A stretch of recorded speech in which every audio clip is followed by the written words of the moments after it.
Masechet Ketubot Daf Yud Zayin. On va commencer par les deux dernières lignes de Tet Zayin Amud Bet. Tanu Rabbanan. Hachamim nous ont enseigné dans la Baraita. Ketzad Merakedin Lifne Hakala. Comment doit-on se comporter au moment de la danse devant la Kala? C'est-à-dire, quels sont les compliments qu'on doit faire à la Kala pour qu'elle plaise à son mari? Le Shlom Bayit est une chose qui est la plus importante dans la vie. C'est-à-dire que Hachem apprécie le shalom qui règne entre un homme et son épouse. Il faut que le mari trouve son épouse la meilleure, la plus parfaite. Eshet Hayil Mimtza Verachok Mi Penini Michra. Plus précieuse qu'une perle, qu'un diamant. Nachon.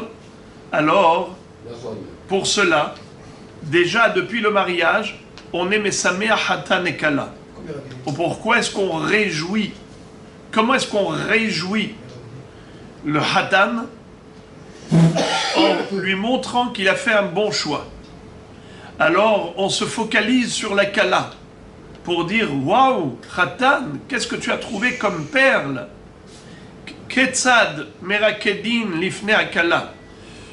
Pourquoi est-ce qu'on en parle ici dans cette Baraita? Eh bien, vous en souvenez, ce qu'on a appris précédemment.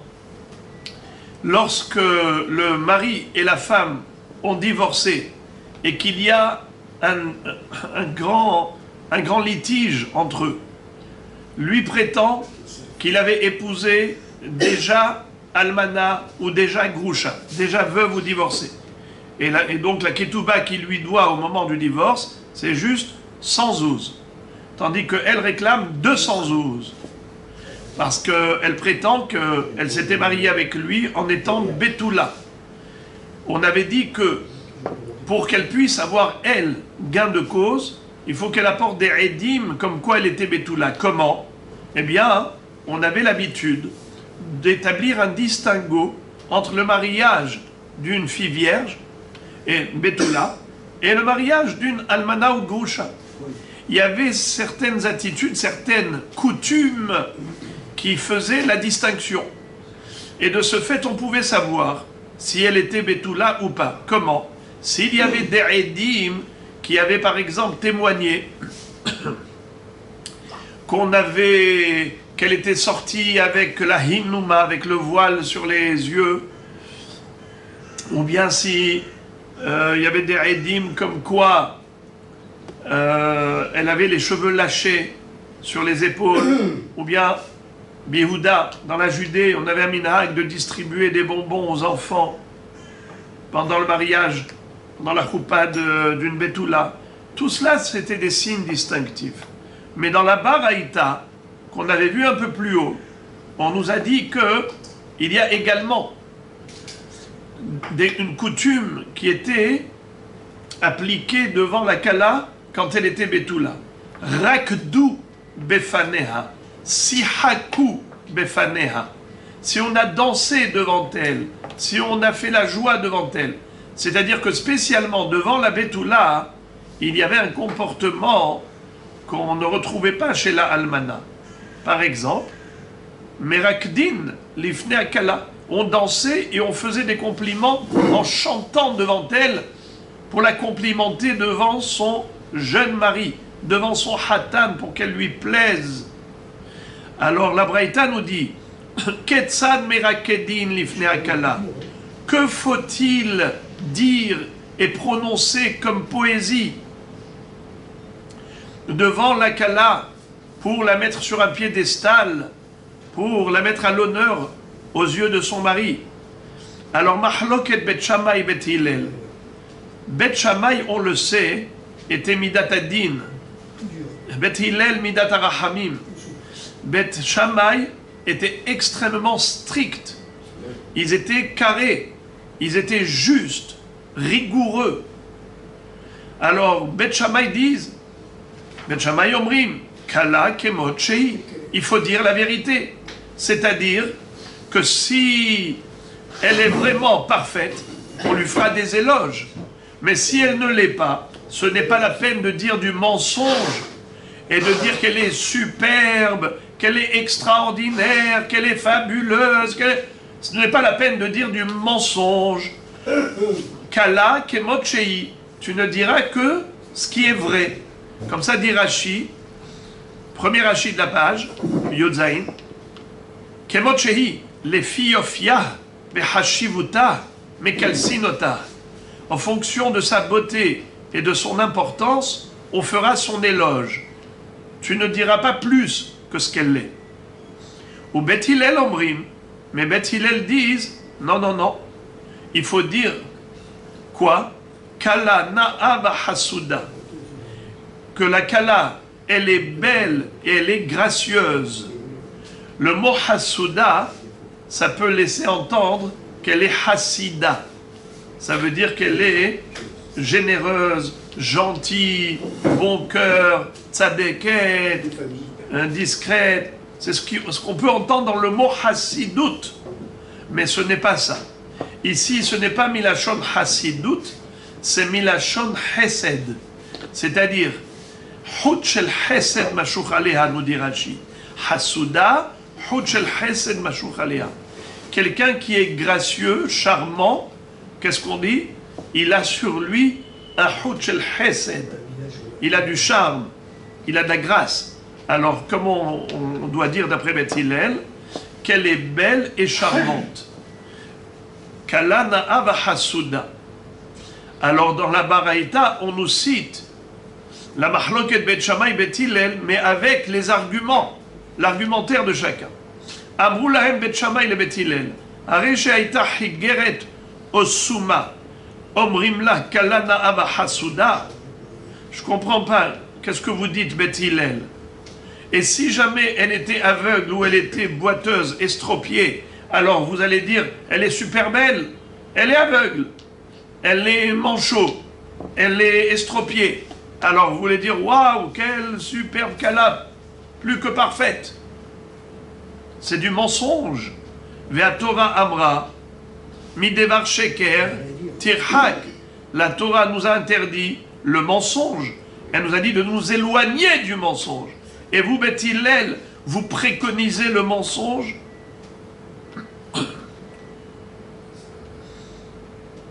Amroulaim Beth Hillel et Beth Shammai, les divrechem, Mishelakach mekahra minashuk, yeshabechenu be'enav ou yeganenu be'enav, heve omer yeshabechenu be'enav.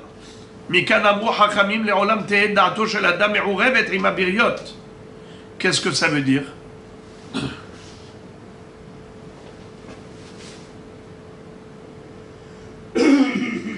D'après vous, Beth Shammai, répondent Beth Hillel, si quelqu'un achetait un objet, et cet objet plaisait au propriétaire, mais ne plaisait pas au visiteur, il a par exemple une voiture, il a une maison, il a des meubles, toi tu viens, ça ne te plaît pas, la voiture ne te plaît pas, est-ce que c'est beau de dire à ce monsieur, mais bof, c'est quoi cette carcasse là que tu as? Franchement, tu t'es fait avoir. Combien tu l'as payé? À ce prix, tu en aurais pu acheter 4. Mais franchement, c'est quoi cette voiture là? Eh bien, ça c'est beau ça. Ça s'appelle un rabat-joie. Comme ça dit le Orchot Haïm Leharosh. Al tegadne meka haverecha ve al tahlish da'ato ki ze minhag lehasem da'at. Ne démoralise pas quelqu'un en lui disant que ce qu'il a acheté, c'est pas beau, ce n'est pas bon. Ça, c'est la coutume des gens dépourvus de sechel. Des gens bêtes, des gens idiots, imbéciles. Alors, ils sont capables de saper le moral des autres et de leur dire « Ouais, mais bof, qu'est-ce que t'as fait là? Quelle mauvaise affaire, qu'est-ce que t'as fait ?» Attention, j'ouvre une parenthèse. Ça, faut pas le faire si de toutes les façons, c'est irréversible, irrévocable. Mais dans la mesure où quelqu'un s'est fait embobiner par un vendeur et que c'est encore possible d'annuler la vente, tu vois que le vendeur lui a vendu une voiture qui ne vaut pas du tout ce prix. Naron, il y a plein de vices cachés. Alors dans ce cas-là, oui, c'est bien de lui ouvrir les yeux pour aller récupérer son argent, pour pas qu'il se fasse avoir. Au contraire, c'est un Shabbat Aveda. Mais si de toutes les façons, il n'y a rien à faire, il n'y a plus de garantie, alors, qu'est-ce que tu vas faire? Tu vas juste le faire, lui faire du chagrin. Tu vas juste le démoraliser. C'est bien de démoraliser un juif? Minhag le haseret da'at, nous dit le Roche. Ça, c'est la coutume des gens qui n'ont pas de sérel. Alors, Beth Hillel dit, c'est la même chose. Cet homme s'est marié. Pour lui, elle est belle. Eh bien, tu ne dis pas de mensonge. Quand tu dis qu'Allah na'aba hasuda, elle est belle, elle est gracieuse, elle est parfaite. Eh bien oui, c'est vrai qu'aux yeux de son mari, c'est ce qu'elle est. D'ailleurs, j'ouvre une parenthèse. La Gemara dit de par ailleurs,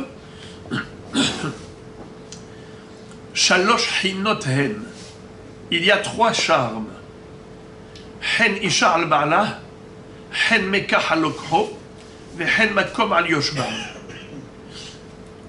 La femme plaît à son mari, un objet acheté plaît à son acquéreur, et un lieu plaît à ses habitants.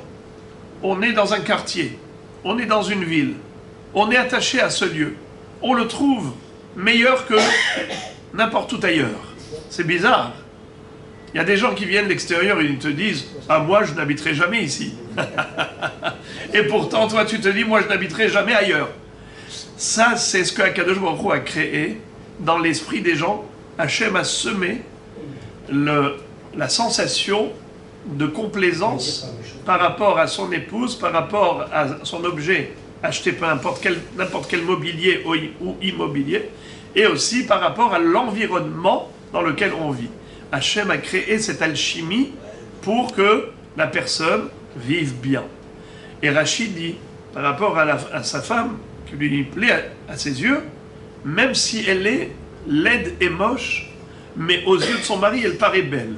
Ça veut dire que Beth Hillel disent la beauté c'est relatif, et Beth Shammai disent c'est absolu. Ça veut dire Beth Shammai vont d'après la réalité absolue, au vu du regard général universel, tandis que Beth Hillel disent non, c'est du Emet, c'est pas du Sheker qu'on a dit, mais c'est du Emet relatif au mari, relatif au propriétaire. J'ouvre la parenthèse pour faire remarquer la remarque de Tosfot. Tosfot, j'explique Tosfot de cette manière. Tosfot s'interroge. Comment Beth Hillel, pour rétorquer à Beth Shammai, il donne un argumentaire qui lui-même peut être remis en cause par Beth Shammai.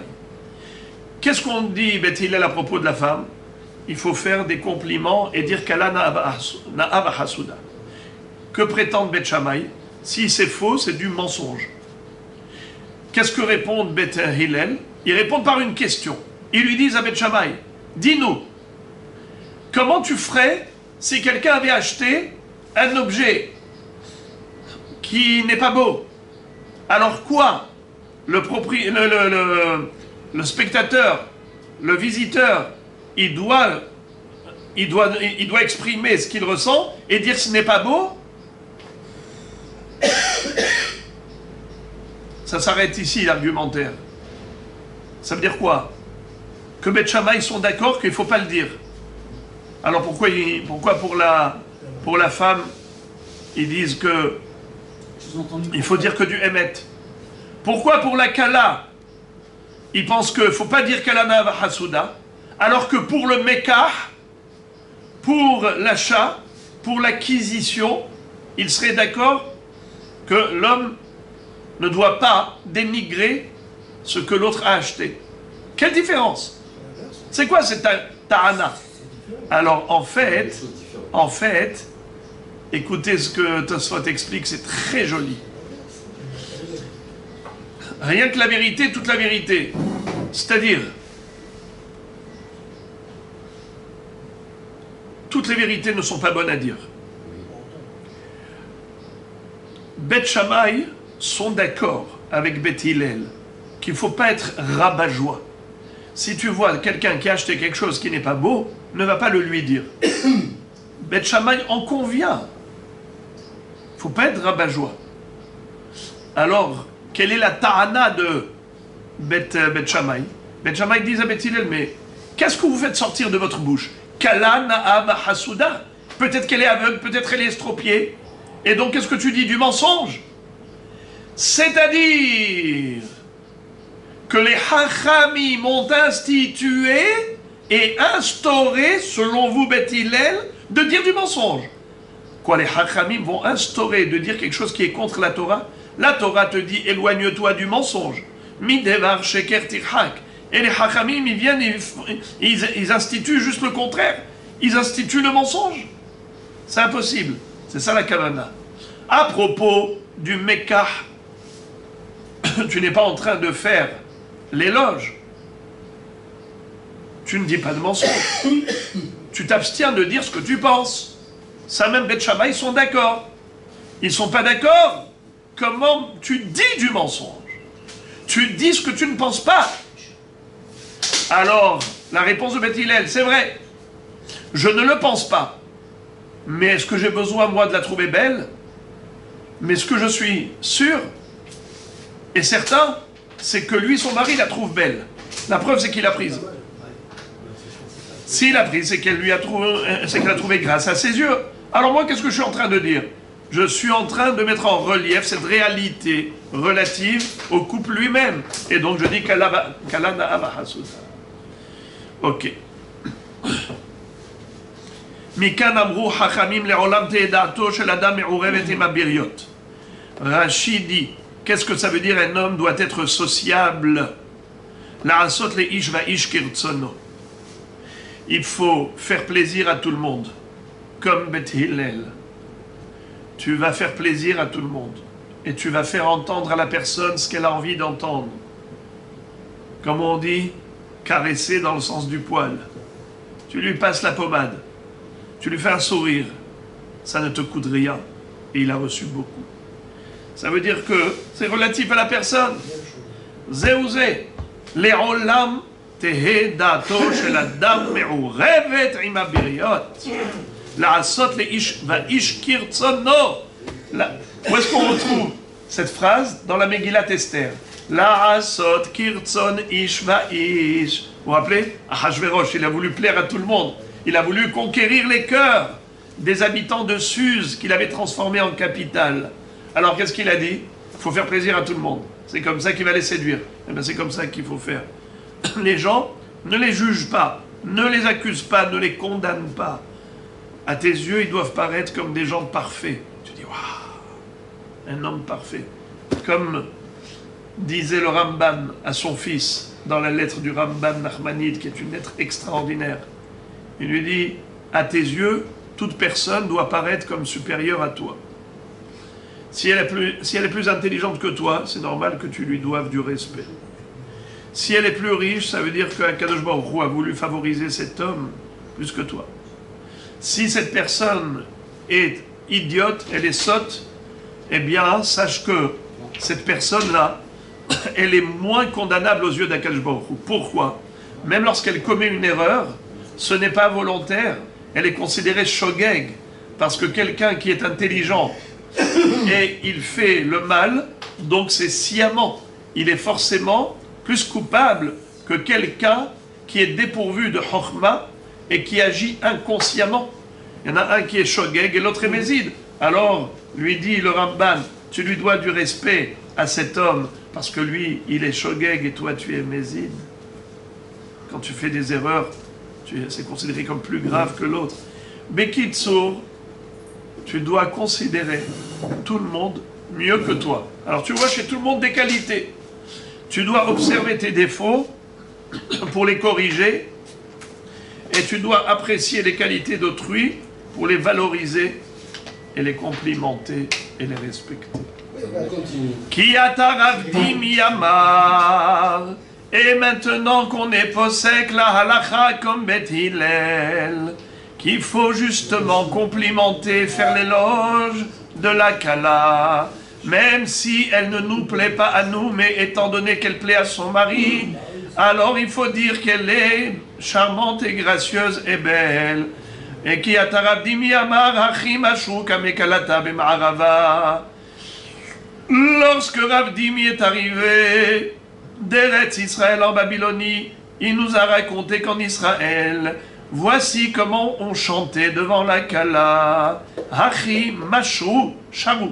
On chantait. Kamekalata devant la Kala, Bemarava, à l'ouest, c'est-à-dire en Eretz Israël, qui est l'ouest par rapport à la Babylonie.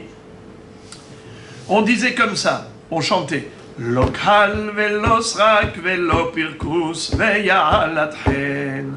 Sans maquillage, sans fond de teint et sans bleu dans les yeux, et tout de même, elle est gracieuse et charmante. Lokhal. Elle n'a pas le kahol dans les yeux, c'est-à-dire le maquillage de mascara. Velosrak. Et elle ne met pas de fond de teint, de farajou.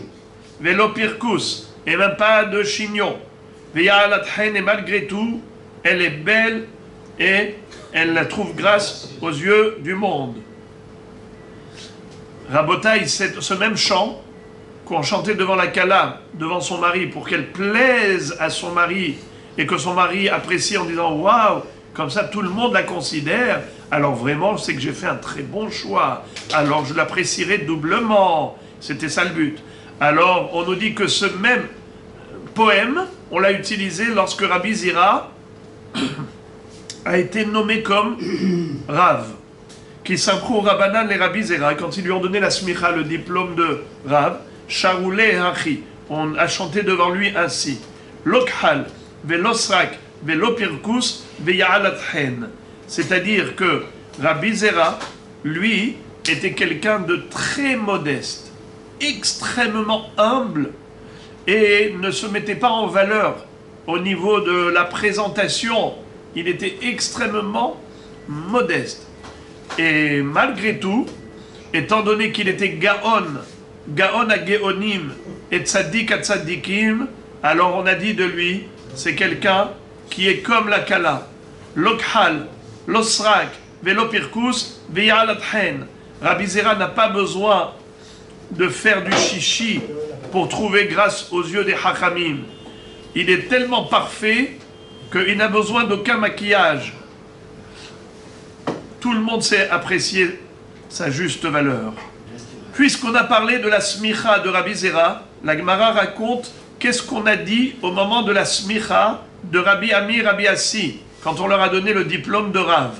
On a dit à leur propos, pendant la fête, la cérémonie, Kol minden vechol minden semochu lana, que des gens comme ça et comme ça, on veut comme Rabbanim.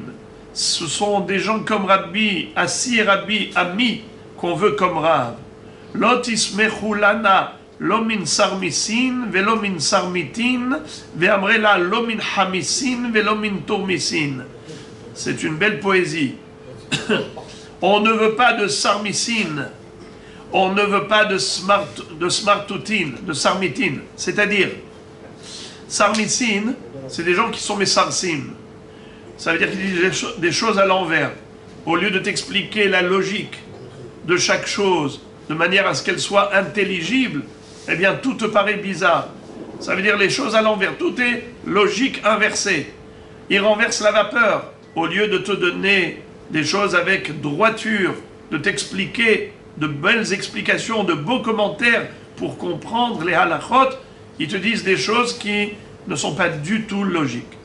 Velo min sarmitin, on ne veut pas non plus des gens qui sont comme des chiffons, smartout, c'est-à-dire qui ne donnent pas, ils donnent des halachot, mais c'est fade, il n'y a pas d'explication. C'est blanc, noir, il n'y a pas de ta'am. D'ailleurs, comment on dit le goût des papilles gustatives en hébreu? Ta'am. Comment on dit une raison quand on explique quelque chose? Ta'am. Parce que l'explication de la chose, c'est le goût de la chose. Là, tu as du goût quand tu comprends. Alors on veut des rabbanim comme Rabbi Ami, Rabbi Assi. Ou bien certains ont dit ils ont dit autrement devant eux. On veut comme eux et pas des hamissines ou des tourmissines. Donc tout termine avec missine. Vous avez compris la poésie. Ce sont des vers. Alors hamissine, ça vient du mot hamesh. On ne veut pas des gens qui ne donne que 1/5 de l'explication.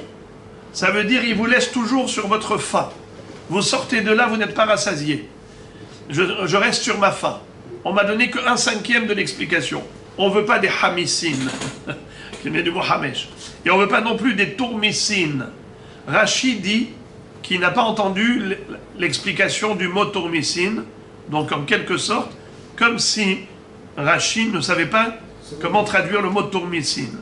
Mais entre parenthèses, il nous renvoie au Midrash Rabbah qui dit que tourmissine, ça veut dire anashim rekim, des vauriens, des gens vides.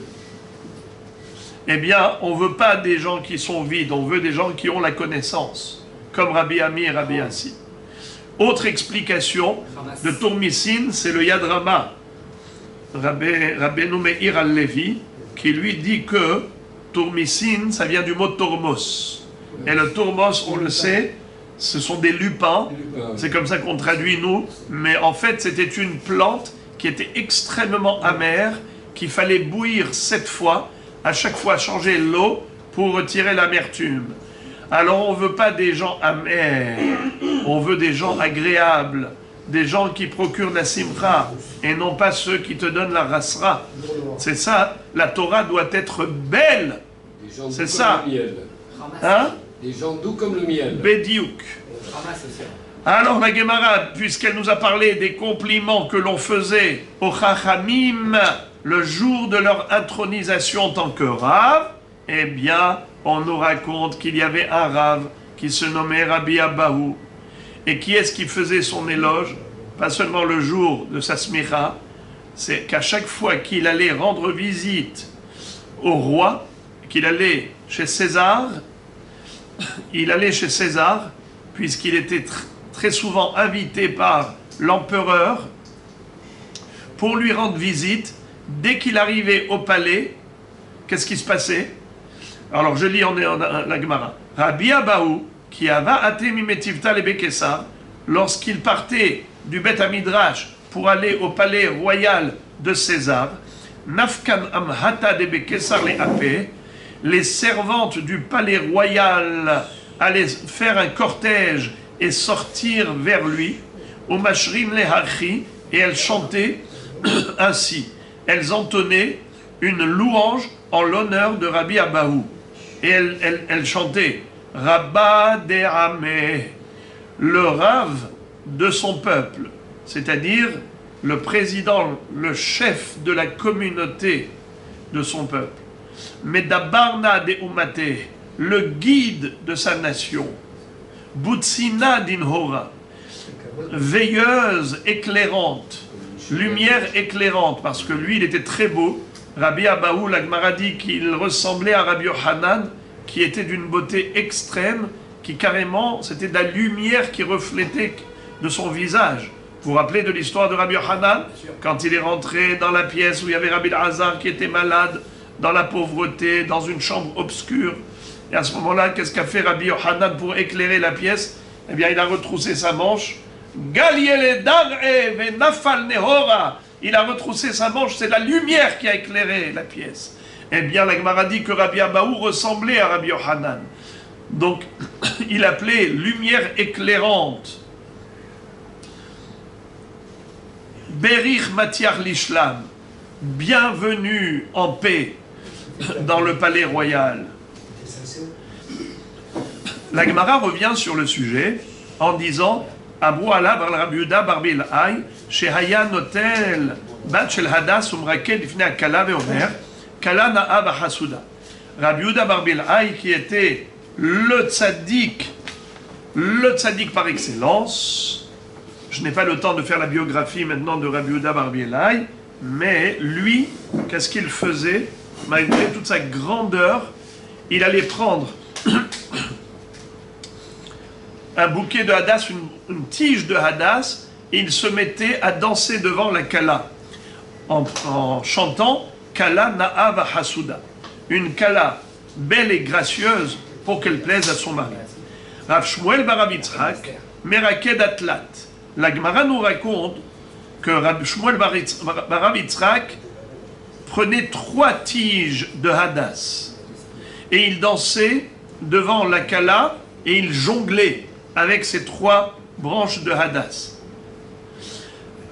Donc il faisait le jongleur, de la jonglerie devant la Kala. Amar Rabbi Zera Kamar Siflan Saba. Rabbi Zera a dit, lui le Zaken, Rav Shmuel bar Rav Yitzhak était Zaken, et avec sa grande barbe, et avec toute son apparence extraordinaire, sa belle présentation de Talmid Chacham, il se met à jongler comme ça au milieu de la salle de mariage. Quelle honte qu'il fait au Talmidei Chachamim. Un Talmid Chacham doit se respecter et ne pas se rabaisser à tel point. Voilà qu'est-ce qui va se passer par la suite.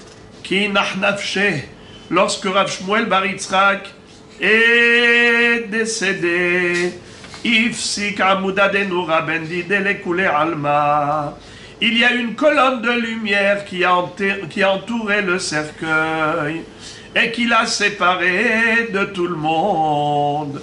Ugmire, nous avons une tradition. Delo afsik amudadenu ra. Et là, il est had bedara, il est très bedara. La colonne de lumière, elle n'apparaît que chez une personne de la génération ou 2 maximum. Ça veut dire que Mina Shamaim, on a montré que ce tzaddik-là, qui s'appelait Rav Shmuel bar Yitzhak, qui jonglait avec 3 tiges de Hadass, de myrte, devant la Kala, c'est ce qui lui a valu d'être distingué de toute la génération. À tel point que Rav Zira, qui le critiquait autrefois en disant « Mais il se rabaisse devant le public en faisant cette jonglerie, ce n'est pas joli. » Eh bien, finalement, il va reconnaître qu'il s'est trompé. Et regardez qu'est-ce qu'il va dire. Amar Rav Zira, Ahnele shutite le saba, ve amrela shtute le saba, ve amrela shitate le saba. C'est-à-dire, le même mot en 3 versions. Shutate, shtute et shitate. Quelle est la différence entre ces 3 versions? Première version, shutate, c'est-à-dire sa tige de myrte. Shtute, sa folie. Shitate, sa coutume. Sa shita, sa ligne de conduite. Dans le sens où Rabbi Zera a dit son Hadass lui a valu cette colonne de lumière. Et c'est 3 Hadassim, bravo. C'est 3 Hadassim avec lesquels il jonglait. L'autre version, il a fait le fou devant la Kala. Ding, ding, ding, ding, ding. Quelque part, il s'est rabaissé. Eh bien, cette folie, entre guillemets, qu'il a adoptée en faisant le fou devant les gens, eh bien ça lui a valu de se démarquer de toute la génération et de mériter que Kadosh Baruch Hu le mette à l'honneur en faisant descendre sur son cercueil cette colonne de lumière. Et 3e version, Shitate. Ahnele Shitate le Saba. Saba, ça veut dire le grand-père. Saba, comme on dirait Baba, le Saba, lui qui était âgé, qui était le Zaken, eh bien, sa Shita, sa ligne de conduite, lui a fait valoir ce mérite que Kadosh Baruch Hu le mette à l'honneur. La Gemara nous raconte une histoire choquante. Rav Aha markivla à Katfe. Qu'est-ce que faisait Rav Aha? Il prenait la Kala et il la mettait sur ses épaules et il dansait avec. Amrele Rabanan, les Hachamim, ses élèves lui ont demandé Anan Maoul et Mirbad Achi, est-ce que nous également on a le droit de faire ça? Amar Léou, il leur a dit Idamian alayhu kekshura lihye ve'ilo lo. Il leur a dit, si vous sentez que c'est comme une poutre, ça veut dire que vous êtes tellement kadosh et tahor, à tel point qu'il n'y a aucune différence entre prendre une poutre sur l'épaule ou prendre la kala, alors ce serait permis. Sinon, non. Ça veut dire que lui, Rav Aha, était d'un niveau de Kdusha, ou Pachout pour lui, c'était tellement l'Echem Shamaïm, ce qu'il faisait pour la réjouir et réjouir le Khatan, que pour lui c'était permis. Amar Rabbi Shmuel bar Nachmani Amar Rabbi Yonatan Mutar listakel bifnei kala kol shiv'a kedei lehabeva al ba'ala. Qu'est-ce que ça veut dire? D'après Rav Shmuel bar Nachmani au nom de Rabbi Yonatan, on aurait le droit de regarder le visage de la Kala pendant les 7 jours de Sheva Brachot. Normalement, on n'a pas le droit de regarder une femme mariée. Mais si c'est pour qu'elle plaise à son mari, comme ici, que la Kala, comme dit Rashi, que ça veut dire les Habeva al-Bala, Rashi dit Kshero e hakol mistaklin ba, nichnas yofiah belibo. Quand il voit que tout le monde la regarde, ils disent ah, ça veut dire qu'elle est belle. Alors sa beauté pénètre son cœur. Qu'aider les Habeva al-Bala pour qu'elle plaise à son mari. Et la Gemara a conclu en disant Velit il cheta kavate. La halakha n'est pas comme ça. De la même façon qu'il est interdit de regarder le visage d'une femme mariée, ainsi il est interdit de regarder la Kala. Elle portait le voile ou pas? Comment?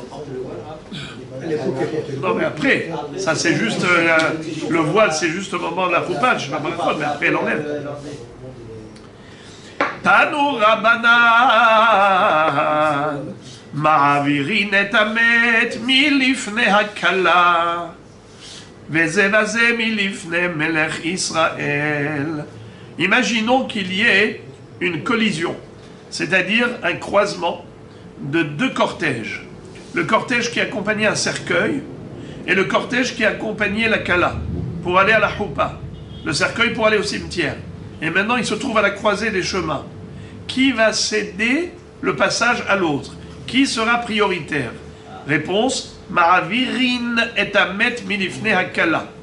On dit que c'est la Kala qui sera prioritaire. Non, le mort.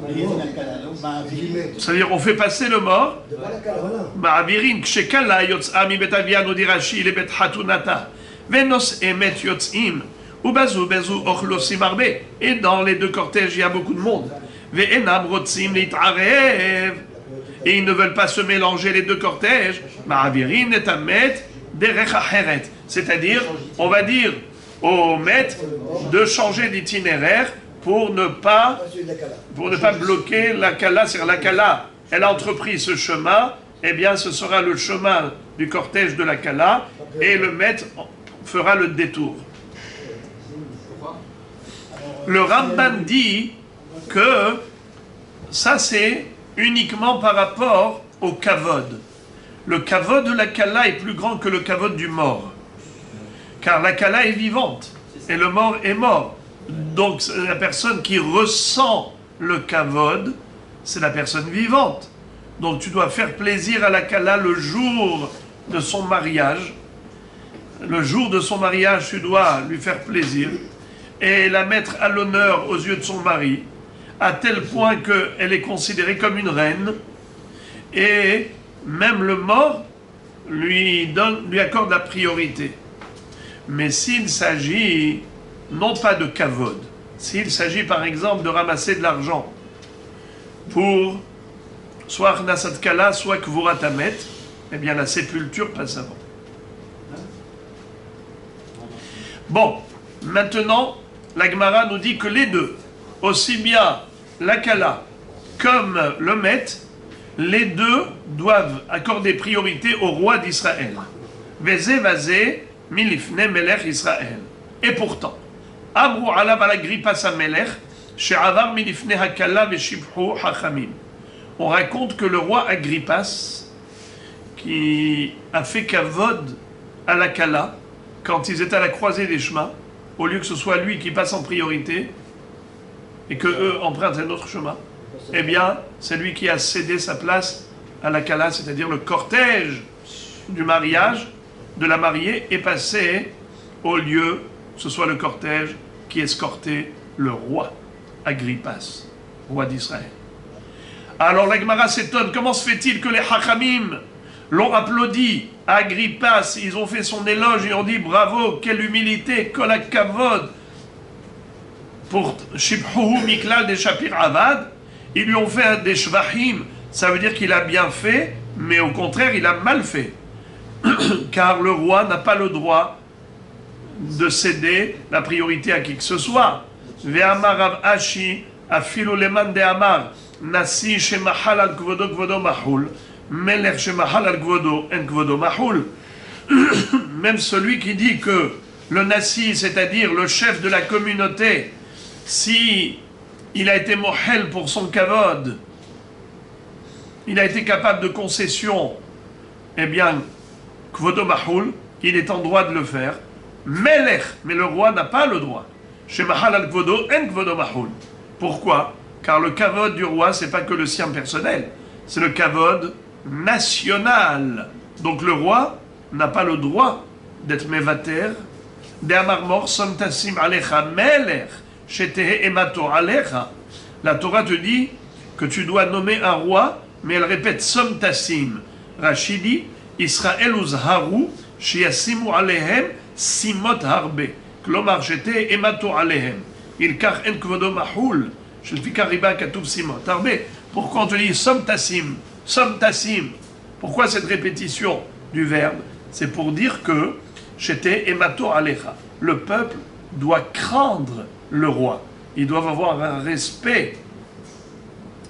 Et de ce fait, il n'a pas le droit de céder sa place. Réponse, Parashat Drachim Havai. C'était un carrefour. Dans un carrefour, il y a plusieurs chemins. Qu'est-ce qu'a fait Agrippas? Agrippas, regardez par exemple, la Kala, imaginez-vous comme ça un rond-point, une intersection. Vous avez 4 possibilités. Vous allez droite, gauche, devant, derrière. Alors lui, qu'est-ce qu'il a fait? Imaginons par exemple, la Kala, elle venait de ce côté, et elle devait tourner à droite. Qu'est-ce qu'a fait Agrippas? Lui, il est venu, il a tourné à gauche, soi-disant qu'il ne voulait pas entreprendre le même chemin. Il a été dans le sens inverse mais ça veut dire il a joué naturellement. Il a fait ça comme si c'était ça son intention. Son objectif, c'était pas d'emprunter le chemin de la Kala. Il voulait aller juste à l'opposé. Et donc comme ça, la Kala est partie ici, et lui est parti de ce côté, et comme ça, il n'y a pas eu de collision. Mais en plus, il n'a pas cédé la place, parce qu'il n'avait pas le droit. Parce que si c'était officiellement comme ça que lui s'arrête pour accorder la priorité au cortège de la Kala, eh bien c'est une atteinte portée à la majesté royale, et ça, il n'a pas le droit.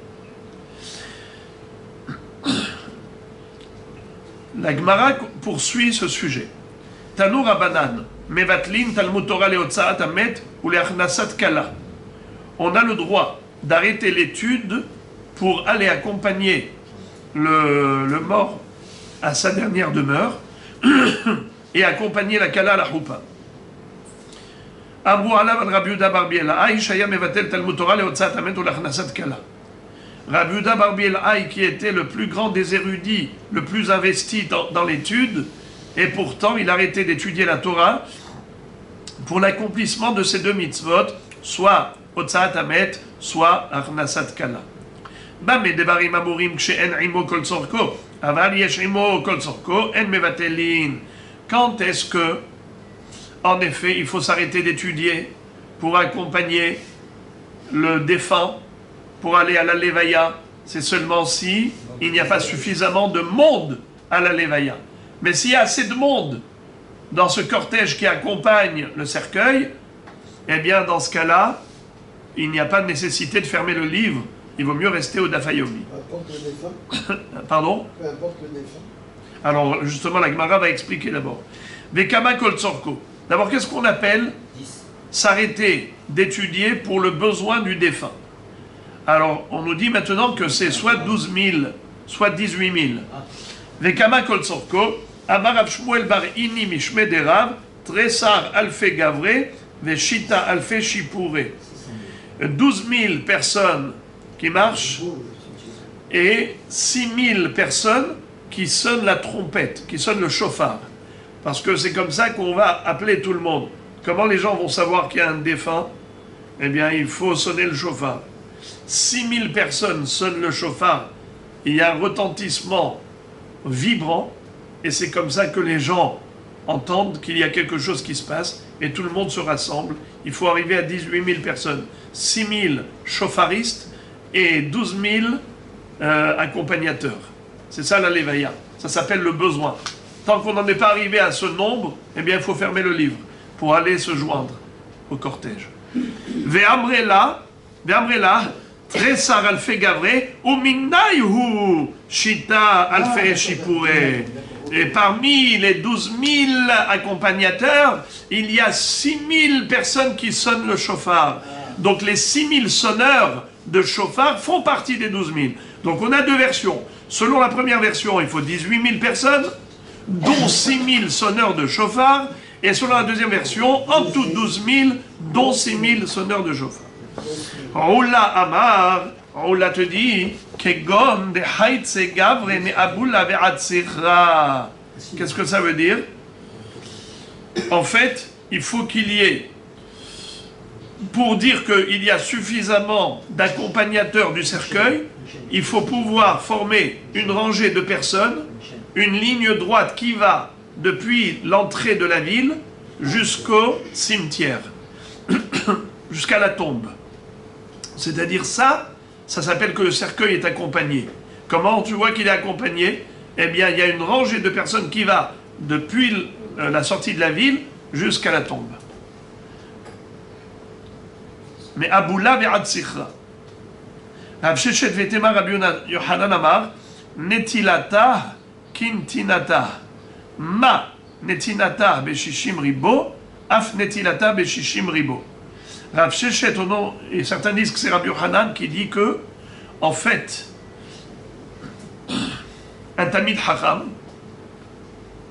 il lui faut 600 000 accompagnateurs. Pourquoi? Car lorsque le Talmid Chacham est arrivé ici au monde avec la Torah qu'il avait étudiée avec le Malach, alors il est arrivé avec un potentiel de Torah. Et il a exploité ce potentiel. Il l'a mis en évidence. Et maintenant, cette Torah qui était dans ce corps, eh bien, quand cette Neshama est remontée là-haut, toute cette Torah a disparu. Alors, Netilata Kintinata, la disparition de la Torah, c'est-à-dire le fait qu'elle soit remontée là-haut, elle a été reprise là-haut, c'est comme quand elle a été donnée. Quand la Torah fut donnée, on était combien? 600 000 hommes au pied du mont Sinaï. Eh bien, il faut 600 000 personnes pour accompagner la Torah qui remonte. La Gemara dit, c'est uniquement pour une personne qui a étudié le Mikra et la Mishnah. N'est-ce pas? Il a étudié Torah écrite et Torah orale. Cette limite à 600 000, dire que voilà, c'est bon, hein, 600 000 personnes, ça suffit. Hein. Il dit que ça suffit, c'est uniquement pour celui qui a étudié. Mais pour celui qui a enseigné, l'itle shi'ura. Le Rav Ovadia Yosef Zatzal, il a atteint le million presque. Ça, c'est quelqu'un qui a enseigné. Sa Torah, elle a été répandue à l'échelle universelle. Alors, est-ce que c'était suffisant? C'était pas suffisant. Il y avait près d'1 million de personnes, mais c'est encore rien par rapport à ce qu'il mérite. Pourquoi? Mandematne litle shi'ura, nous dit le premier Rashi de la page. Mandematne la herim en shi'ur. Il n'y a pas de limite. Oui, bien sûr. Le Rashi rapporte au nom.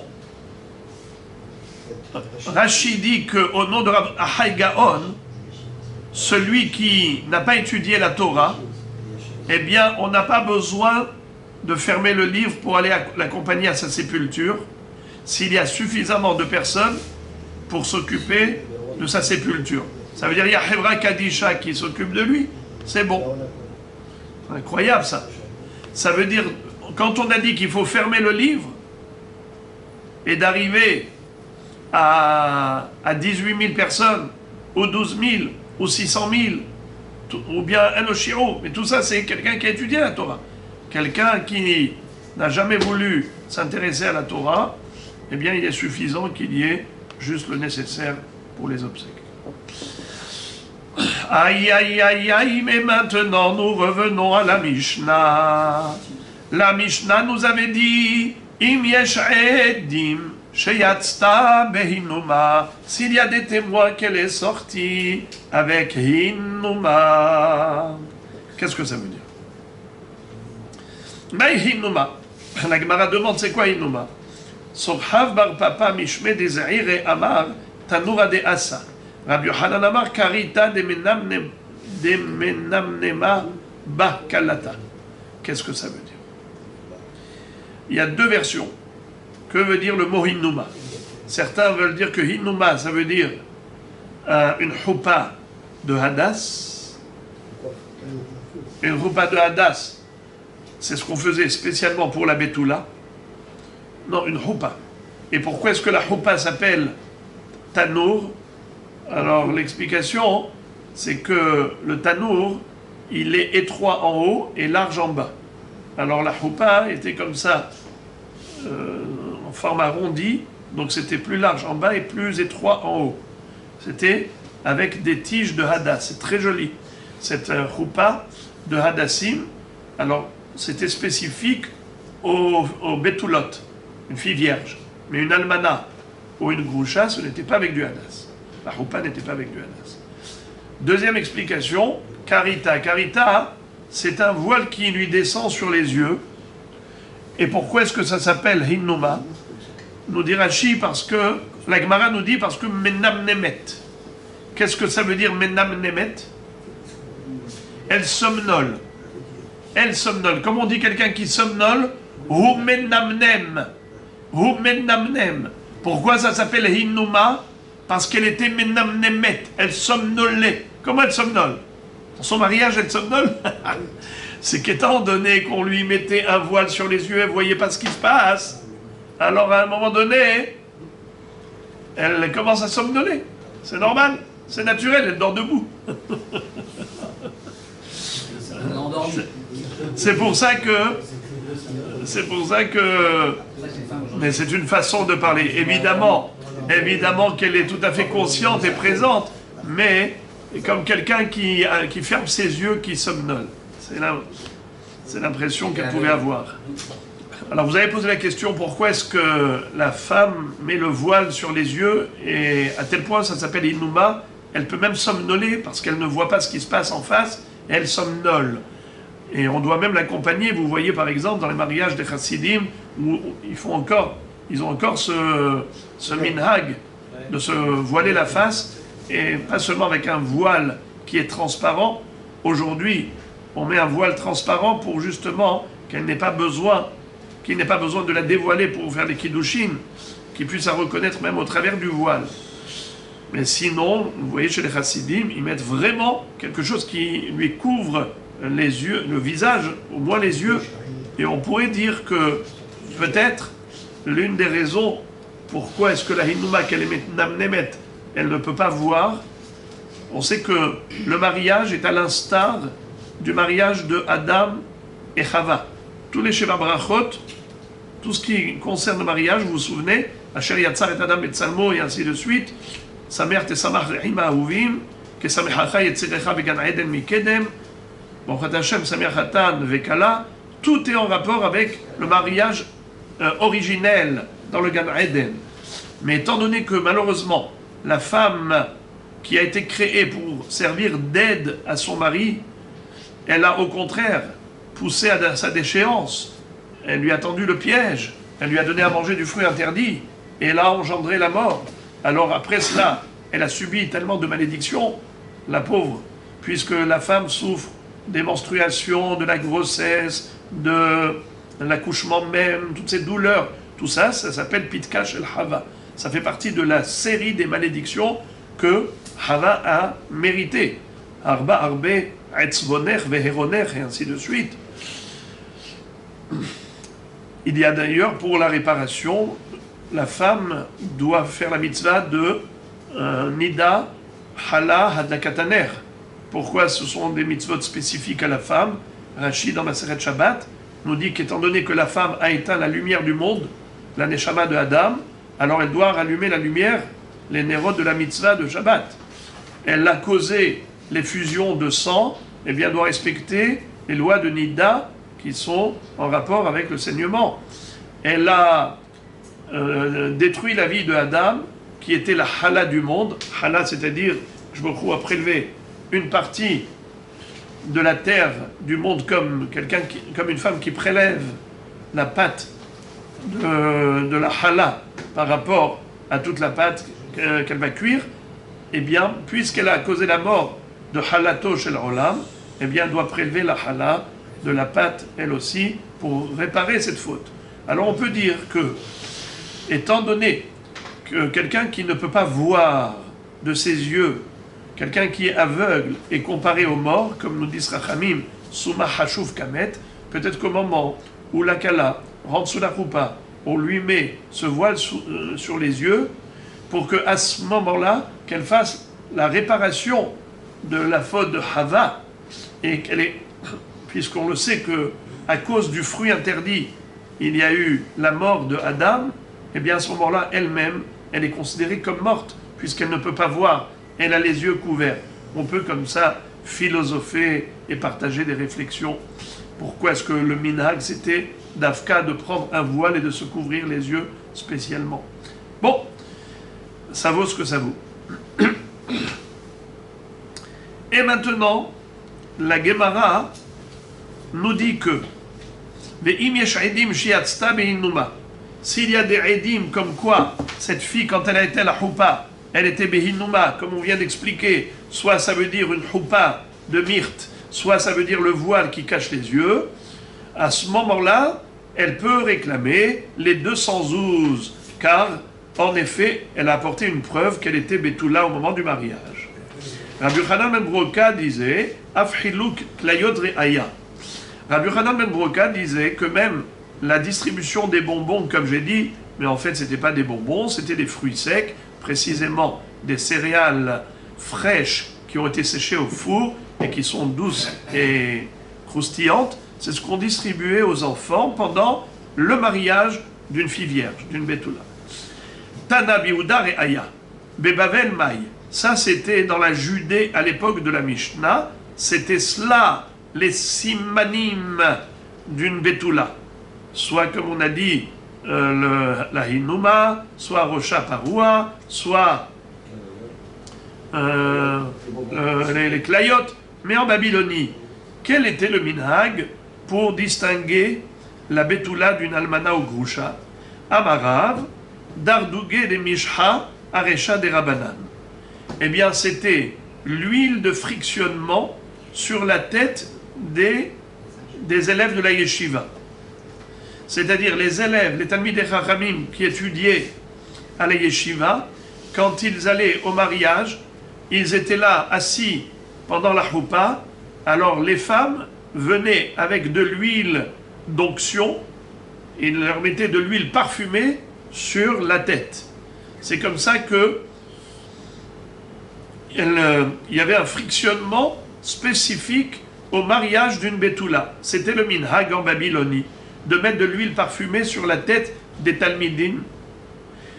Amarle Rav Papa le Abaye, pardon.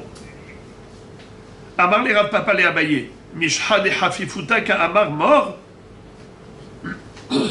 Rav Papa va dire Abaye, c'est quoi cette histoire-là? Quoi? On est parti là-bas pour faire un, comment on appelle ça, un shampoing? Ça veut dire quoi ça? C'est quoi de l'huile parfumée, de frictionnement sur la tête des Chachamim? Pourquoi on est parti là-bas dans un bain public? C'est un bain public ou c'est un mariage? Alors, Abaye rétorque à Rav Papa, il lui dit, orphelin que tu es. Qu'est-ce que ça veut dire? Abandonné. Abandonné, il lui dit, dans le sens où tu es orphelin de la connaissance, de la coutume. Ça veut dire tu connais beaucoup de Torah, mais tu ne connais pas cette coutume. Tu es orphelin de la coutume. Amarle Yatma. Yatma, c'est Yatom, un orphelin. Quoi, ta mère, elle n'a pas organisé cela lors de ton mariage? Toi, tu t'es marié avec une fille vierge, n'est-ce pas? Donc ta mère, certainement, elle a bien mis comment on appelle ça, l'huile parfumée, l'huile d'onction, l'huile de frictionnement sur la tête des Talmidei Chachamim. T'as pas remarqué Ki ha deaou merabanan de'asak lelebre. Beraba baroula. Il y avait une fois un hacham qui a fait un shidour de son fils avec la fille de Rabba Baroula. Certains disent que c'est le contraire. Abrela Rabba Baroula, c'était le fils de Rabba Baroula qui s'est marié avec la fille d'un Tamil Chacham. Et à ce moment-là, qu'est-ce qu'il a fait? Eh bien, il a mis de l'huile parfumée sur la tête de tous les Tamil Chachamim qui étaient présents au mariage. Ce qui veut dire que c'était cela le siman. Alors, si quelqu'un, par exemple, te demande c'est quoi le siman en Babylonie, eh bien, c'est l'huile de frictionnement sur la tête des Tamil Chachamim.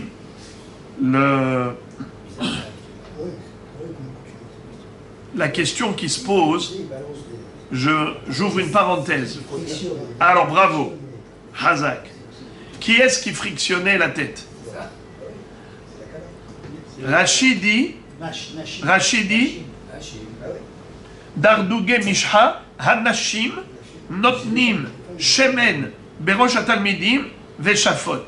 Les femmes mettaient de l'huile sur la tête des élèves et elles frottaient la tête comme ça, lui badigeonnaient l'huile sur la tête. C'était fonctionné. Alors, c'est curieux comme c'est que ça se pose. Alors quoi, la femme, elle a le droit de toucher un homme? Alors les amis, écoutez Rabotai, je vais vous lire le Shulchan Aruch dans Hilchot Ishut, Even HaEzer, Siman Kaf Aleph, Saif He. Je vous lis le Shulchan Aruch, écoutez attentivement s'il vous plaît. Asur leishtamesh be'isha klal, ben gedola ben ketana. Il est formellement interdit de se servir d'une femme, qu'elle soit grande ou petite, ben shifha ben meshuhreret, ça veut dire que quand c'est pas son épouse. Évidemment, son épouse, c'est permis, évidemment, un couple est marié, mais je parle ici d'une femme étrangère. On n'a pas le droit de s'en servir, qu'elle soit grande ou petite, même petite. Ben shifha ben meshuhreret, qu'elle soit esclave cananéenne ou libre. Shema yavolide ou avera, de peur que la personne vienne à une pensée de avera. Beze shimush amrou. Quel est le service qui est interdit? C'est un service qui peut susciter un rapprochement des cœurs. Comme par exemple lui laver le visage, les mains, les pieds. Même ne serait-ce que lui verser de l'eau sur les mains ou sur les pieds, même sans le toucher, assourd. Ou bien par exemple, lui arranger le lit devant lui, ou mezigatakos, ou lui servir un verre de vin. La femme ne doit pas servir un verre de vin à l'homme. Une femme étrangère, évidemment. Haga, le Rama rajoute, et là vous allez être super choqués. Il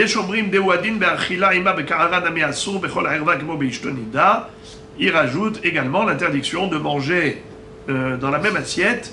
Comme avec sa femme Nida, on n'a pas le droit de partager un plat en mangeant du même plat, de la même assiette ensemble quand elle est Nida, ainsi avec une femme étrangère. Écoutez ce que dit maintenant le Rama, pour les Ashkenazim. V'yesh mekilim bechol ele. Il y a ceux qui pensent que toutes ces interdictions sont permises. C'est-à-dire qu'il n'y a pas de restriction. Pourquoi? Delo asrud varim shel hiba ila beishto nida. Tout ce que le Mechaber a cité, c'est interdit par rapport à sa femme qui est Nida. Pourquoi? Parce que, étant donné que c'est son épouse, alors très vite il peut glisser dans la Havera. Mais une femme étrangère, il n'a rien à voir avec elle. C'est pas parce qu'elle lui a servi un verre ou parce qu'elle lui a servi à boire ou qu'elle lui a mis sur les mains ou de l'eau que ça va arriver à une Havera. Alors, comme ça, yesh mekilim. Maintenant, yesh mekilim. Donc, bechol dvarim shel hiba ila beishto nida. Yesh omrim de kol zeno asur rak bemakom yichud. Il y a ceux qui disent que tout ça c'est asur que s'ils sont dans un endroit qui est isolé. Aval bemakom sherov bene adam mitsuim. Mais si on est dans un endroit public où il y a du monde qui passe, donc il n'y a aucun risque. Écoutez maintenant. C'est là que je vous ai dit que vous allez être choqués. Kegon bamerhatz, mutar lichotz mikutiot shfachot. Par exemple, au bain public, eh bien là-bas il y avait des femmes de ménage qui étaient là pour laver les gens qui venaient pour leur frotter le dos et ainsi de suite. Eh bien, c'est permis de se faire laver, comme ils avaient l'habitude, par les kutiot shfachot, à condition qu'elles soient habillées entièrement, qu'elles soient habillées de haut en bas. Vechen noagim, le Rama dit que c'est comme ça qu'ils avaient le minhag. Veyesh omrim de kol she'eno oseh derech hibar hakavanato leshem shamayim mutar. Il y a ceux qui disent que tant qu'il n'y a rien d'affectueux et que c'est les Shem Shamaim, il n'y a rien de mauvaise, de malsain, c'est permis. La chen nahagou lehakel bidvarim elu. Comme ça, chez les Ashkenazim, à l'époque, ils avaient le minhag. À l'époque, ils avaient le minhag d'être mekilim dans ces inyanim. Donc, ça, c'est pour nous dire qu'à l'époque, les femmes, elles mettaient l'huile sur la tête des talmidim, des élèves qui venaient à la choupa, et pour montrer que la fille est Betula, ils avaient un minhag. C'était la différence entre le mariage d'une fille vierge et le mariage de celle qui est almana ou groucha, c'est que pour la Betula, les femmes mettaient de l'huile parfumée sur la tête des talmidim et elles frictionnaient. Alors la Gemara donc nous dit comme ça. Armalta Maï, qu'est-ce qu'on appelle, qu'est-ce qu'on faisait pour la almana en Babylonie pour dire que la femme est l'almana? Taner Rav Yosef, Armalta Litla Kisane. La almana n'a pas de clayot. Umode Rav Yoshua Beomer la Havero. Sadezou chez la Vicha Haïta ou le Kartia Mimenu. Shone Eman.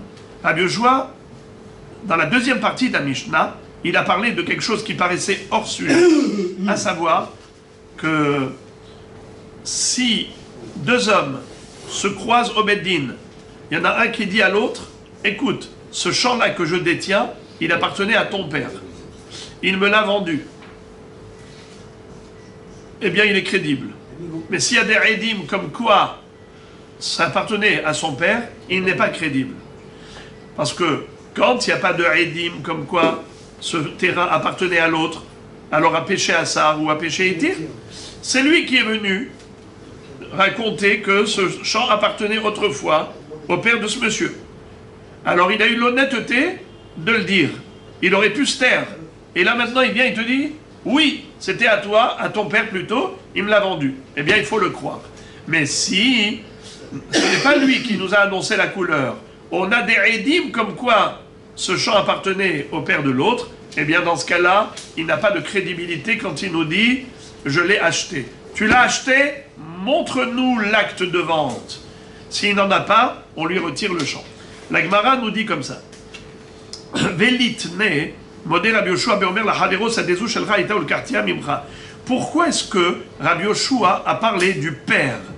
On aurait pu parler de Réhouven et Shimon. Pourquoi tu parles de Réhouven, Shimon et Lévi? Réhouven va dire à Shimon, tu sais, ton père qui s'appelait Lévi m'a vendu ce champ. Mais pourquoi est-ce qu'on parle de ce cas? On aurait pu dire Réhouven et Shimon. Shimon, toi, tu m'as vendu ce champ. Ce champ est à moi. Et Shimon peut me dire, non, ce champ n'est pas à toi, il est à moi. Qu'est-ce qu'on va dire? À péché Assar ou à péché Itir? C'est lui qui est venu dire, oui, c'était à toi. Et ensuite, tu me l'as vendu. Alors s'il a eu l'honnêteté de nous annoncer la couleur de la vente, il faut le croire. Parce que si c'était un menteur, qu'est-ce qu'il aurait dit? Monsieur, ça n'a jamais été à toi, puisqu'il n'a pas de témoin que c'était à lui. Alors la Gemara répond, pourquoi est-ce qu'on n'a pas, Rabbi Yoshua n'a pas parlé du fils lui-même? Toi, tu me l'as vendu. Pourquoi il parle du père? À cause de la Sefa. Car qu'est-ce qui est écrit dans la Sefa? Mishum de kabae le mitne Sefa. Im yesh edim shehi shelo vehu omer le kartia mimenu enone eman. S'il y a des témoins que le champ lui appartenait, alors, même si l'autre prétend, je l'ai acheté de lui, il n'est pas né eman. Parce que c'est pas à péché Assar ou à péché Itir, il n'a pas de migo. Echidami, de quoi on parle? Si l'acquéreur, ce prétendant acquéreur, lui dit, je l'ai acheté, mais j'ai perdu l'acte de vente, parce que j'ai vu que pendant 3 ans tu t'es tu, alors j'ai arrêté de garder mon acte de vente, de le surveiller. Alors, Béhémet, il a une Hazaka, on connaît la règle. C'est quoi Hazaka? Après 3 ans d'utilisation d'un bien immobilier, l'acquéreur n'est plus obligé de présenter l'acte d'achat. Pourquoi?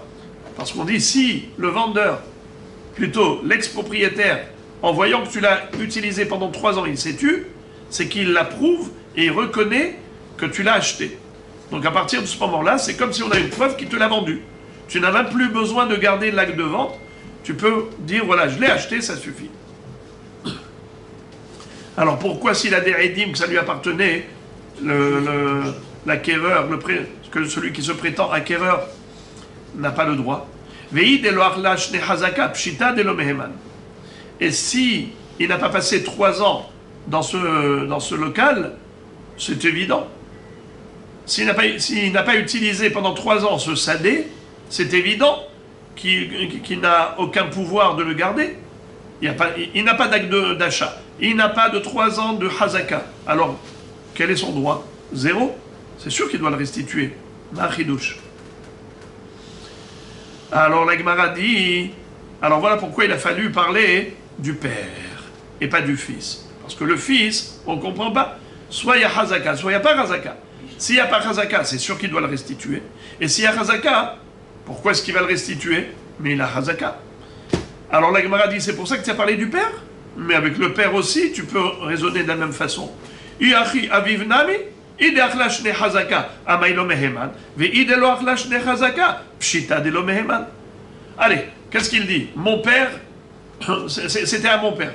D'abord, Réhouven, il vient chez Shimon, il dit, tu sais, ça c'était à ton père, monsieur Lévi.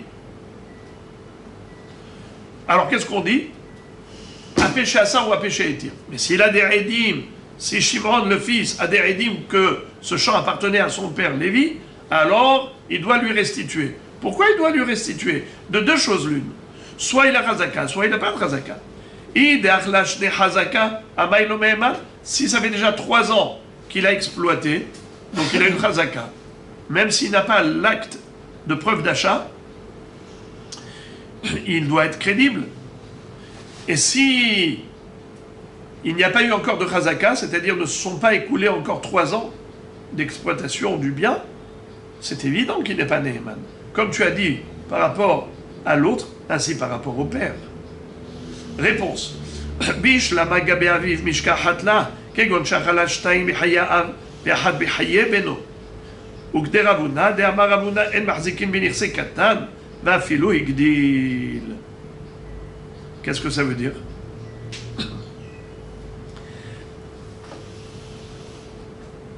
Tu veux savoir pourquoi on a parlé du père, on n'a pas parlé du fils? C'est parce que chez le père, il pourrait y avoir un cas hidouchique qui ne peut pas exister chez le fils. Comment? Imaginons que lui prétend qu'il a acheté du père, n'est-ce pas?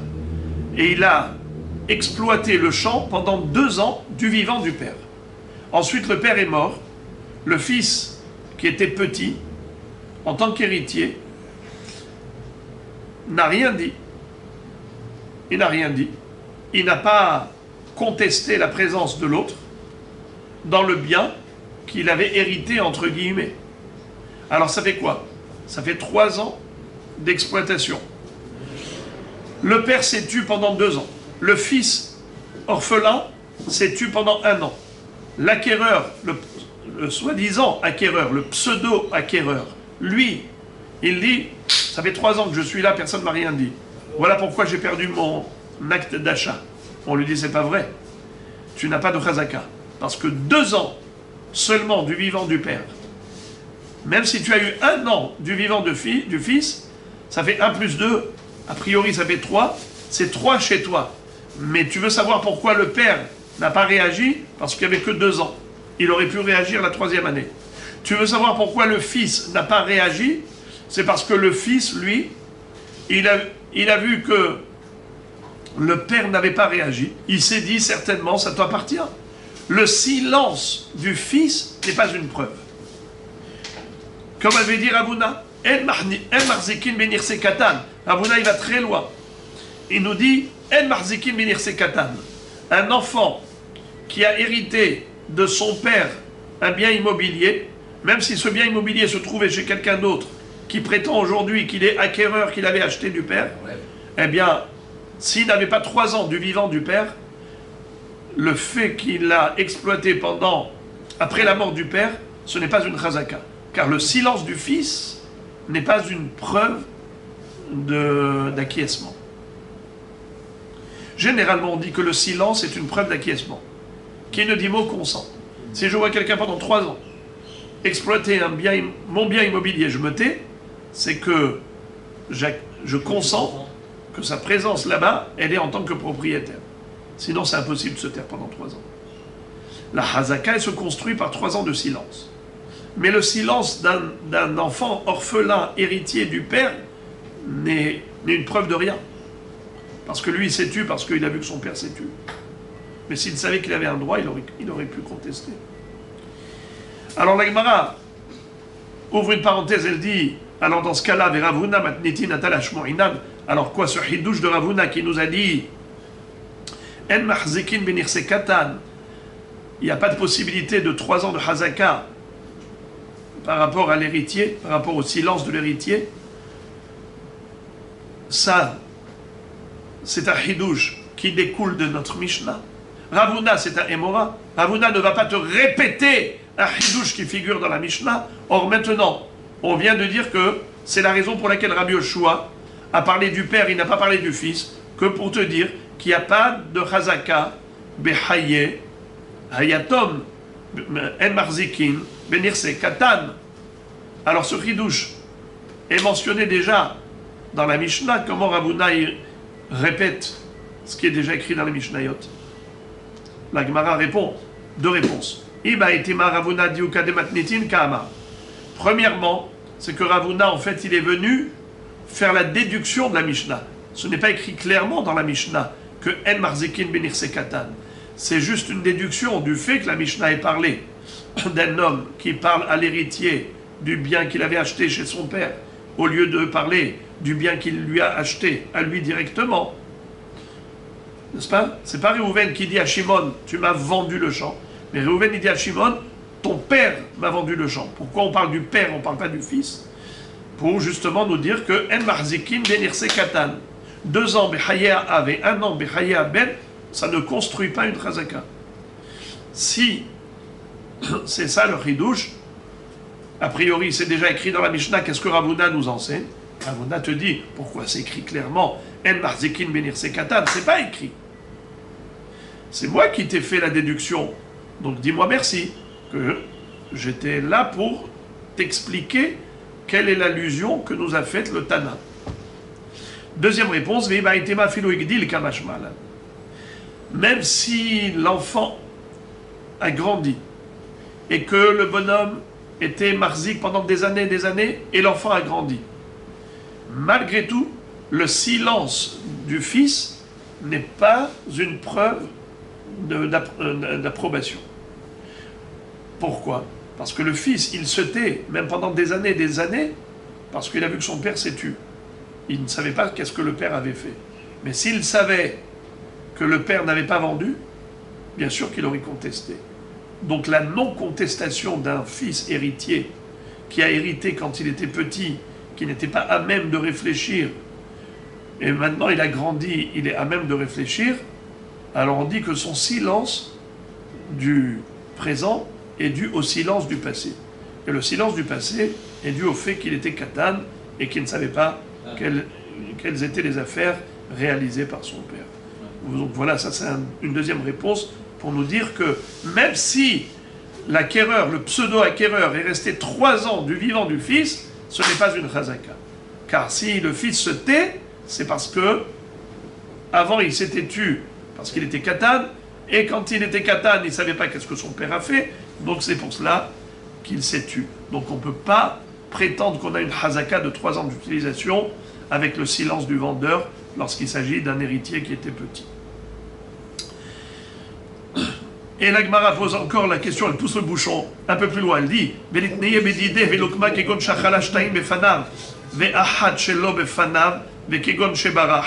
pourquoi est-ce que tu étais obligé de dire qu'il s'agissait d'un bien immobilier qui appartenait au père?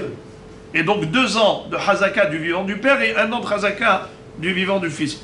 Tu peux dire la même chose en lui achetant, c'est-à-dire Réhouven et Shimon, sans parler de Réhouven, Shimon et Lévi. On aurait pu parler de Réhouven et Shimon.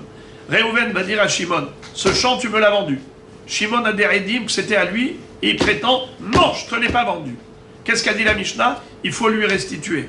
Question, pourquoi il faut lui restituer? Il y a eu Hazaka, il n'y a pas eu Hazaka. Il y a eu 3 ans d'utilisation avec le silence du vendeur. Eh bien, c'est sûr que l'acquéreur a tous ses droits, même s'il n'a pas de preuve d'achat, même s'il n'a plus l'acte de vente. Et s'il n'a pas 3 ans, c'est sûr que l'autre a raison. Mais on peut dire que, malgré tout, on peut trouver un hidouche entre Réhouven et Shimon, même si on parlait de Réhouven et Shimon, pas de Réhouven, Shimon et Lévi. Comment? Shimon était présent. Shimon, le vendeur, était présent pendant 2 ans.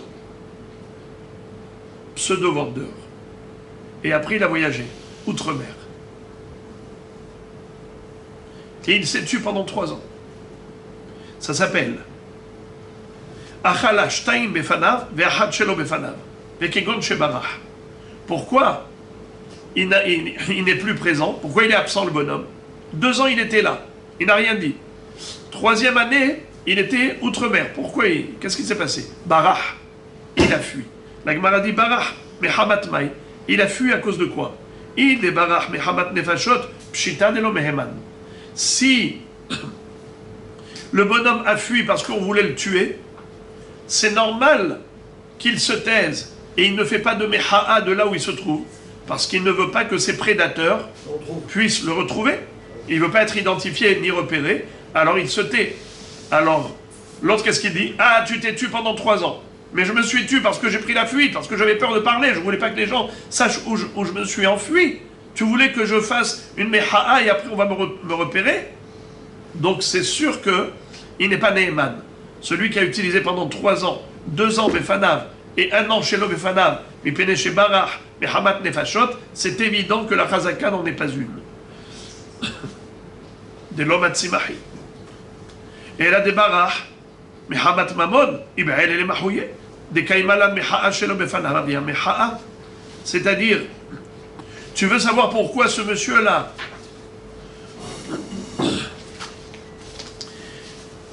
il était absent parce que Barach. Mais Barach, pourquoi? À cause de Mammon. Ça veut dire quoi, Mammon? Mammon, il devait de l'argent aux gens, ou bien on voulait le spolier, il a pris la fuite. Maintenant qu'il a pris la fuite, on ne peut plus lui prendre de l'argent. Alors maintenant, de loi, il aurait pu faire une meha'a. Il n'a pas peur de se faire repérer. Pourquoi il s'est tué? Pourtant, il savait que s'il faisait une meha'a, c'est quoi une meha'a?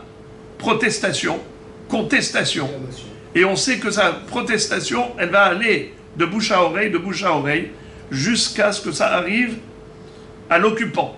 Celui qui occupe le lieu, le bien immobilier. Eh bien, quand il va entendre la meha'a, il va garder le shtar. Si vraiment il a acheté, il va le garder, le shtar. Et si il ne l'a pas gardé, tant pis pour lui. Mais maintenant, tu t'es tu pendant toute cette année. Pourquoi tu t'es tu? Qui ne dit mot, consent. Alors ça veut dire que Béhémet, il en est propriétaire. Voilà pourquoi on n'a pas parlé de ce cas de figure. Parce que de 2 choses l'une. On parle de Barach. Pendant la 3e année, il n'était plus là parce que Barach. De 2 choses l'une. Soit Barach Mehamat Nefashot, alors c'est sûr que ce n'est pas une Hazaka. Soit Barach Mehamat Mamon, alors c'est sûr que c'est une Hazaka. Dans ce cas-là, il n'y a aucun ridouche.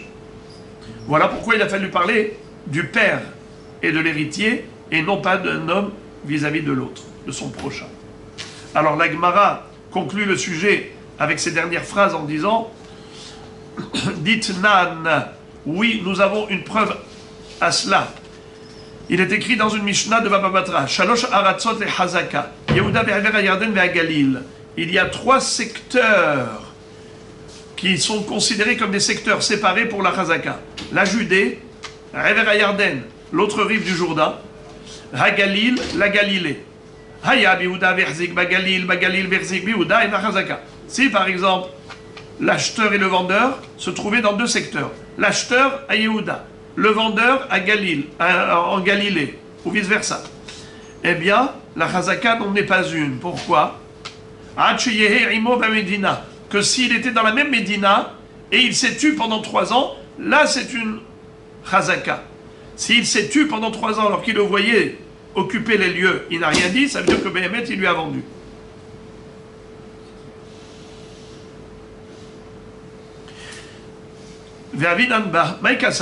Et on s'était posé la question, mais qu'est-ce que pense ce Tana?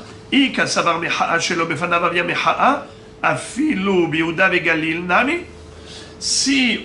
ce Tana pense que il est possible de faire une meha'a de loin, c'est-à-dire qu'une contestation de l'ex-propriétaire, même s'il se trouve à distance, c'est une contestation qui est valable pour remettre en cause les arguments de l'occupant, parce que l'occupant, qu'est-ce qu'il dit? Tu me l'as vendu, mais j'ai perdu le shtar. On lui dit, ah bon? Un homme qui entend des contestations et des protestations, il ne perd pas le shtar. Quand tu vois que pendant 3 ans, je me suis tué, je n'ai rien dit, alors là, tu négliges la surveillance du shtar, tu peux le perdre. Mais quand tu entends que j'ai contesté, et je disais, attention, cet occupant n'est pas propriétaire, c'est moi le propriétaire, et malgré tout, tu as perdu le shtar, c'est que tu n'avais jamais de shtar, tu n'as jamais acheté. Alors, ici on nous dit comme ça, je ne comprends pas.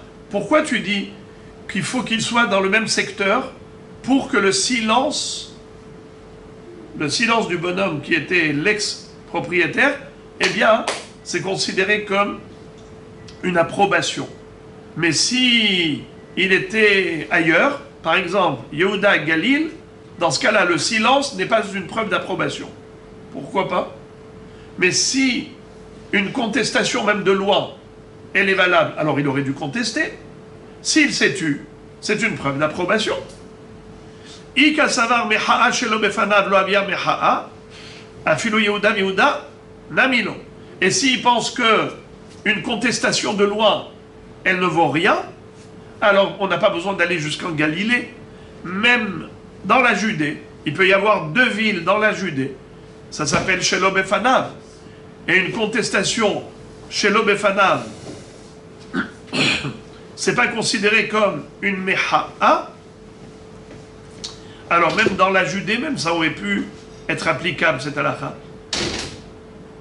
Et si on dit qu'une meha'a shelo befanav avia meha'a, afilu biouda vegalil nami.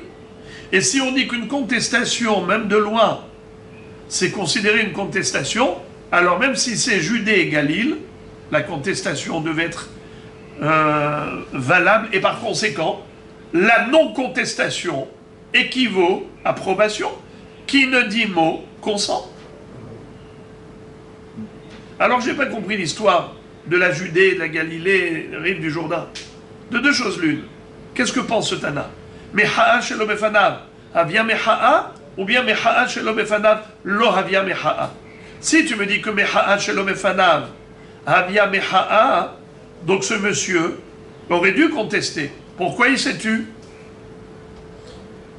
S'il s'est tu, ça veut dire une approbation. Alors même Yehuda et Galil, ça devrait marcher. Ce silence devrait être parlant. La non-contestation est une preuve d'approbation. Et si tu me dis qu'une meha'a shelo befanav lo havia meha'a, si la personne qui conteste n'est pas présente, elle conteste de loin, eh bien cette contestation elle ne vaut rien. Alors ça fait que ce bonhomme, il ne peut pas prétendre je suis propriétaire. La preuve, il s'est tu pendant 3 ans. Il s'est tu pendant 3 ans parce qu'il n'était pas à côté. Parce que meha'a shelo befanav lo havia meha'a.